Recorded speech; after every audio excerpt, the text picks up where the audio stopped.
The judge called it predatory, luring a young woman to a CFB dorm under the pretense of starting a long-term relationship, only to choke, beat, and rape her. Even after being convicted and sentenced to prison, 23-year-old Hayen Chokrev-Evans isn't sorry.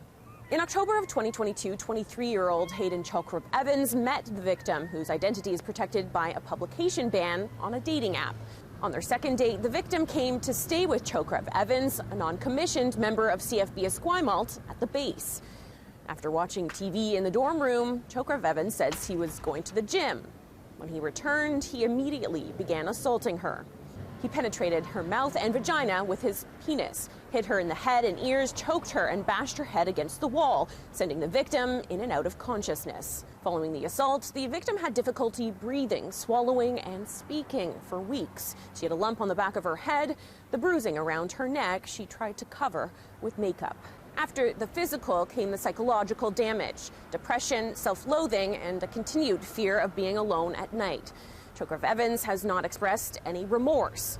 When asked what he would do to prevent something from happening again, he replied he would stop having sexual interactions with people he's not attracted to.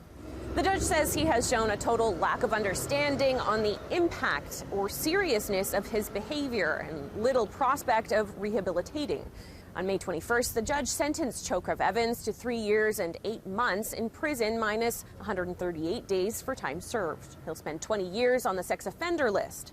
That would have been in the course of what's called a pre-sentence report that he made those troubling remarks. And so it's an example of how what people say and do after an event can have an impact on sentencing.